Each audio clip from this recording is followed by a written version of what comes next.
ಇದು ಹೊಸ ಕರ ಅಣ್ಣ ಇದು ಐನಗುಡಿ ಜಾತ್ರೆಯಲ್ಲಿ ಕಡ್ಸ್ನ 2.5 ವರ್ಷದಲ್ಲಿ ಇಟ್ಕೊಂಡಿದ್ದು. 2 ವರ್ಷದಲ್ಲಿ ಈಗ 3ನೇ ವರ್ಷದ ಜಾತ್ರೆ ಹಿಂದೆ ಜಾತ್ರೆಯಲ್ಲಿ ನೋಡ್ರಿ ಇವತ್ತು ನಾವು ಪ್ರಯತ್ನ ಪಟ್ಟು ಒಂದು ಕರ ಹಾಕ್ತೀವಿ. ನಿಮ್ಮ ಮನೇಲೆ ಕೊಡ್ಸಿದ್ದಲ್ವಾ ಅಣ್ಣ? ನಾವೇ ಇಟ್ಟು ಕಳಿಸ್ತಿದ್ದೀವಿ. ನೀವೇ ಕೊಡ್ಸಿದ್ದೀವಿ. ಏನ ಏಜ್ ಆಗೈತಿ ಹೊಸಿಗೆ? ಅಣ್ಣ 6 ಇದೇನೋ ಫಸ್ಟ್ನೇ ಕರು? ಇದೇ ಫಸ್ಟ್ ಕರು. ನಾವು 2 ಆದ್ಮೇಲೆ ಕೊಡಿಸ್ತೋ ಒಂದು 4-5 ಸಲ ಈಟಿಗೆ ನಿಲ್ಲಿಲ್ಲ. ಆಮೇಲೆ ಚೆನ್ನಾಗಿ ನಿಂತ್ಕೊಂಡು ಕರ ಹಾಕೋದು. ಇದ್ರ ಬಗ್ಗೆ ಏನು ಹೇಳ್ತೀರಾ ಅಣ್ಣ? ಈ ಜಾತಿ ದನ ಸಿಗಲ್ಲ ಕಣ. ಇದೊಂಥರ ಒಂದು ಮುತ್ತಿನ ಕತೆ ಇದ್ದಂಗೆ. ಮುತ್ತು ಸಿಕ್ಕಿದಾಗ ಇಟ್ಕೊಡ್ಬೇಕು ಅಂದಂಗೆ ಇಟ್ಕೊಬಿಟ್ಟಿದ್ವಿ. ಅವತ್ತು ಏನು ಬೆಲೆ ಆಗಿತ್ತದು? ಅಣ್ಣ 72,000 ಕರಿನಲ್ಲಿ. ಕರ್ಸ್ಕರಿ. ಇವಾಗ ಯಾರಾದರೂ ಕೇಳ್ತಾರ ಕೊಡ್ತಾರಾ? ದಿನ ಕೇಳ್ತಾರೆ, ಕೊಡಲ್ಲ. ಇದನ್ನೇನಾದ್ರೂ ನೀವೇ ಸಾಕಿ ದೊಡ್ಡ ಮಾಡಬೇಕು ಅಂತನಾ? ಅಣ್ಣ ಒಂದಿನ ಇದು ಬೀಜದ ಮೇಲೆ ಮಾಡಬೇಕು ಅಂತ ಆಸೆ. ಬೀಜಕ್ಕೆ ಮಡಗೋದನ್ನ ಅಂದರೆ ಸಾಕ್ತೀವಿ.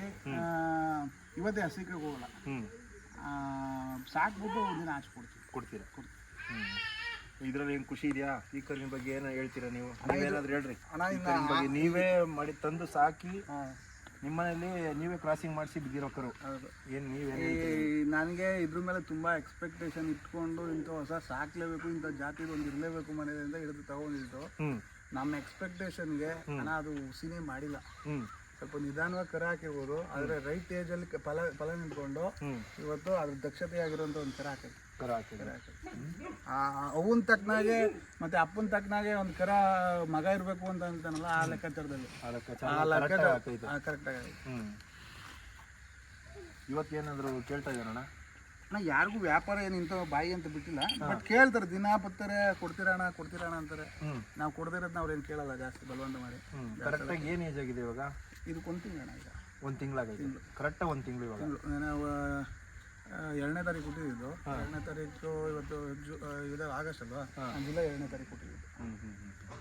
1 ತಿಂಗಳಿಗೆ ಹೆಚ್ಚು ಕಮ್ಮಿ ಒಂದು 3-4 ತಿಂಗಳು ಕಡೆ ಇದ್ದಂಗೆ ಇದೆ. ಬೆಳವಣಿಗೆ ಚೆನ್ನಾಗಿದೆ. ಹಾಲು ಸಾಲ್ತಾ ಇಲ್ಲ. ಸ್ವಲ್ಪ ಹಾಲಿಗೆ ವ್ಯವಸ್ಥೆ ಮಾಡಿ ಹಾಲು ಹಾಕೊಂಡ್ರೆ ಈ ಮುಂಚೆ ನೋಡಿದ್ಲ ಕರ ಅದಕ್ಕಿಂತ ಹೆಚ್ಚಾಗ್ಬಿಡುತ್ತೆ. ಅದಕ್ಕಿಂತ ಫೈನಾಗಿ ಬಂದು ಏನೋ ಬೆಲೆ ಕೇಳೋರಣ್ಣ ಇದನ್ನ? ಬೆಲೆ ಏನು ಕೇಳಿಲ್ಲ, ಕೊಡ್ರಿ ಅಂತ ಕೇಳ್ತಾರೆ. ವ್ಯಾಪಾರ ಹೇಳಿಲ್ಲ. ಹಸ ಯಾವತ್ತು ಕೊಡೋದೇ ಇಲ್ಲ, ಆಚೆ ಕೊಡಲ್ಲ ಹಸನ. ತಳಿಗೆ ಅಂತ ನಿಮ್ಗೆ ತಂದಿದ್ದು ಆಚೆ ಕೊಡಲ್ಲ ದುಡ್ಡಿನಸೆಗೆ. ಕರ ಒಂದಿನ ಕೊಡ್ತೀವಿ ಆಚೆಗೆ, ಹೇಳ್ತೀವಿ ಕೂಡ ಅದನ್ನ ವಯಸ್ಸು ಸಾಲದಿನ್ನ ಮಾರುವಂಥ ವಯಸ್ಸು ಬಂದ ತಕ್ಷಣ ಕೊಡ್ತೀವಿ. ಇದು ಯಾವ ಬ್ಲಡ್ ಲೈನ್ ಅಂತ ಗೊತ್ತಾ ಹಸ? ಅಣ್ಣ ಇದು ಬಸ್ತಿದು ಅಂತ ಕೆಲವರು ಅಂತಾರೆ. ನಮಗೆ ಇಂಥದ್ದು ಬ್ಲಡ್ ಲೈನ್ ಅಂತ ಏನು ತರಲಿಲ್ಲ. ಅವತ್ತಿಗೆ ಉದ್ದಾಪನವಾಗಿ ಜೋರ ಕಾಣ್ತಿತ್ತು ಕರಿನಲ್ಲಿ. ಐನಗುಡಿ ಜಾತ್ರೆಯಲ್ಲಿ ವ್ಯಾಪಾರ ಸ್ವಲ್ಪ ಮುಂದಾಯ್ತು ಅವತ್ತಿಗೆ. ಇಲ್ಲಿ ಒಂದು ಒಳ್ಳೇದು ಅಂತ ತಗೊಂಡ್ರು. ಇವಾಗ ಇಷ್ಟು ಉದ್ದಾಪನ ಜಾತಿ ಐತಲ್ಲ, ಇವಾಗ ನೆಕ್ಸ್ಟ್ ಏನಾದರೂ ನೀವು ಒಳ್ಳೆ ಓರಿ ಕೊಡಿಸ್ಬೇಕು ಅಂತ ಇದು ಮಾಡ್ತೀರಾ? ಇಲ್ಲ ಅಂದರೆ ಇಲ್ಲ ಅಣ್ಣ, ಈಗ ಒಳ್ಳೆ ಇದ್ರೊಳಗೆಲ್ಲ ಹಾಲೇ 2 ಲೀಟ್ರ್ 3 ಲೀಟ್ರ್ ಹಾಲು ಅನ್ನೋದು ಏನಿಲ್ಲ. ಒಂದು ಕರ ಹಾಕೋದೇನೆ ಇದ್ರೊಳಗೆ ನಾವು ಸಾಕಿದ್ದಕ್ಕೆ ಒಂದು ಅರ್ಧ ಬರೋದು.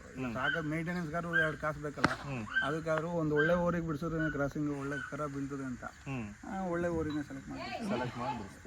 ಹಂಗಾದ್ರೆ ಇನ್ನೂ ಒಂದು ಇವಾಗ ಕರು 1 ತಿಂಗಳಾಗೈತಲ್ಲ, ಇನ್ನೂ ಒಂದು 5-10 ತಿಂಗಳು ಸುಗೆ ಇಟ್ಕೊಡ್ಸಲ್ಲ ನೀವು? ಇನ್ನೊಂದು ಅದೇ ಕರೆ ಹೆಂಗೆ ಬರ್ತದೆ ನೋಡ್ಬಿಟ್ಟು ಇಲ್ಲ ಒಂದು 2-3 ತಿಂಗಳು 3 ತಿಂಗಳು 4 ತಿಂಗಳು ಗಂಟ ಕೊಡಿಸ್ಬಾರ್ದು.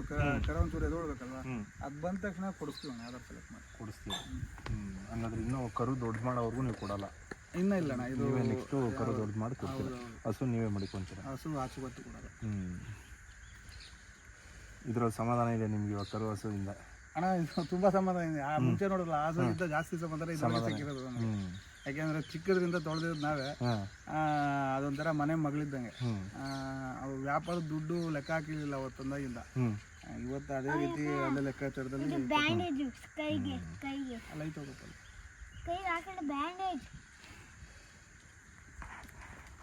ಅಣ್ಣವ್ರೆ, ಇದು ನಿಮ್ಮೂರು ಯಾವುದು? ಈ ತಾಲೂಕು ಡಿಸ್ಟಿಕ್? ಗ್ರಾಮಕ್ಕೆ ಒಂದು ದೊಡ್ಡೇರಿ, ಚಿಕ್ಕನಹಳ್ಳಿ ಪೋಸ್ಟ್, ತಾವರೆಕೆರೆ ಹೋಬಳಿ, ಬೆಂಗಳೂರು ಸೌತ್. ನಿಮ್ಮ ಫೋನ್ ನಂಬರ್ ಹೇಳ್ಬಿಡಿ ಹಂಗೆ ಒಂದ್ಸಲ. 9606071920. ಏನಕ್ಕೆ ಅಂದರೆ ಇವಾಗ ವಿಲನ್ ಕರುಗಳು ಬಿದ್ದಾವಲ್ವಾ, ಒಂದು ನೋಡಲಿ, ಜನಗಳು ಖುಷಿ ಪಡಲಿ, ಬಂದು ನೋಡಲಿ ಅಣ್ಣ. ನಾವು ನಿಮ್ಮ ವಿಡಿಯೋಸ್ ನೋಡಿದ್ವಿ, ತುಂಬ ನೀವು ಒಳ್ಳೊಳ್ಳೆ ವಿಡಿಯೋಸ್ ಮಾಡ್ತಾ ಇದ್ದೀರಾ. ನಾವು ರೈತರ ಸಹಕಾರ ಅವೆಲ್ಲ ಜಗತ್ತಂತೂ ತಿರ್ಗಕ್ಕಾಗಲ್ಲ. ನೀವು ಹಾಕಿದ ವಿಡಿಯೋನೇ ನೋಡ್ಬಿಟ್ಟು ಇಂಥ ಓರಿ ಇಂಥ ದನ ಅಂತ ನೋಡ್ತಾ ಇದ್ದೀವಿ, ನಮ್ಗೂ ಖುಷಿ ಇದೆ. ನೋಡ್ಲೇಣ ಜನ.